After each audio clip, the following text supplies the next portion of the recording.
In the world of crypto, you hear a lot of big promises, right? It's kind of the name of the game. But every now and then, a project comes along with a pitch that's so specific, so audacious, that you just have to stop and listen. Today, we're going to break down the vision for one of those projects, TexitCoin, straight from its founder. And believe me, he makes a claim that is so bold, it's definitely worth a closer look. And wow, he does not waste any time getting to it. This is the core promise, the hook that the entire project is built on, the idea that it's not too late, that there's still a path to life-changing wealth with this coin. It's a massive statement, so let's unpack the plan he lays out to try and back it up. So, what exactly is this project that's making such a grand promise? Well, according to its founder, this isn't just another coin tossed into an already crowded market.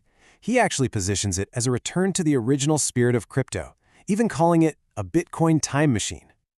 Okay, so at its core, TexitCoin is what's known as a Layer 1 cryptocurrency. All that means is it's a foundational blockchain, kind of like Bitcoin or Ethereum.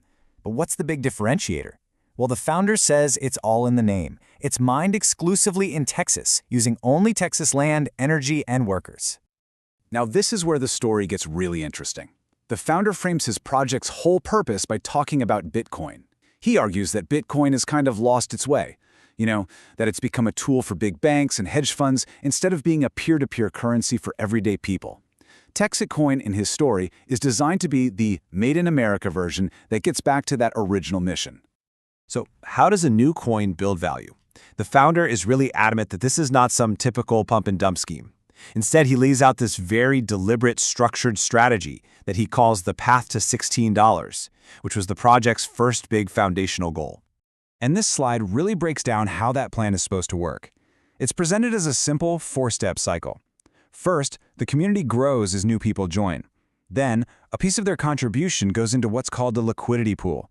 You can think of it like a big reserve tank. Once that tank hits a certain level, that's the milestone. And then, and only then, does the project test a new, higher target price. The key idea here is that growth is directly tied to value. Okay, so here is a crucial point, according to the founder. He claims this system is working so well that the safety net, that reserve liquidity that's meant to support the price if things get rocky, has never even been needed. He presents this as a really powerful sign of a healthy, self-sustaining market. And to back that claim up, he points to a pretty substantial reserve pool.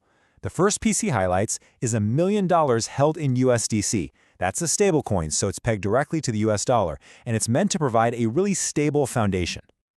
Building on that stable base, he also claims the reserve holds nearly $1 million worth of Bitcoin, adding a major, albeit more volatile, crypto to the mix.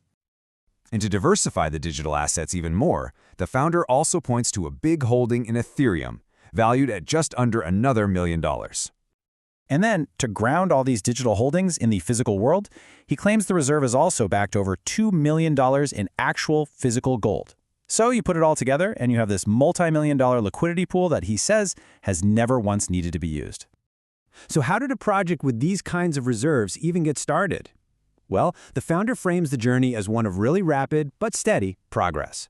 It apparently began as a solo gig in a spare bedroom in early 2024, grew quickly to include friends and family, and then hit profitability later that same year. And now he claims it's closing in on a $100 million fundraising milestone. This whole narrative is clearly designed to build credibility and show momentum. But here's the thing. According to the founder, that initial $16 target, that was never the final destination. He describes it as just the launch pad, really a proof of concept designed to show that the model could work, before aiming for something much, much bigger. Right, so if hitting $1 billion market cap at $16 a coin is just the beginning, where does the project go from there? This is the point where the pitch shifts from just building a currency to building an entire ecosystem. This is what he calls Phase 2. The idea here is to give the coin real-world utility that goes way beyond just speculation. The plan is to actually build applications on top of the TexitCoin blockchain that solve real, tangible problems for businesses and communities. And these are the specific applications he talks about. First, something called downtown digital dollars, which is basically a system to help small towns create their own local currencies. Second, a payment and ticketing solution for the huge festival and fair industry. The ultimate vision here is for TexitCoin to become the foundational Made in America blockchain that powers hundreds of these local economies. And this really captures the founder's core argument about value. He claims that while most of the crypto industry relies just on digital scarcity to create value, TexitCoin's long-term worth is going to come from its purpose, from its real-world utility. And this brings us right back to the beginning. How does this big vision of real-world utility connect back to that initial, really audacious claim about creating millionaires? The math, as the founder presents it, is pretty straightforward. If the network effect from Phase 2 drives the price of a single coin all the way up to $800, then holding just 1,250 of them would result in a valuation of $1 million. Now, to frame this seemingly impossible goal, he draws a direct parallel. He argues that the whole idea of reaching $16 a coin seemed just as ludicrous when the project started as the $800 goal seems today. He's implying that their past performance in hitting targets could be an indicator for the future. And this quote just perfectly summarizes his entire pitch.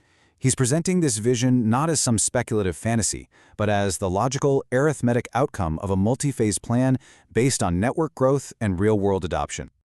So that's the founder's pitch for TexitCoin. It's a detailed roadmap that connects community growth to liquidity to real-world utility, all culminating in a very specific, very high-stakes valuation. Which leaves us with the final question, right? Is this an arithmetic-based future for money, or is it a far-fetched dream? I guess that's for the market to decide.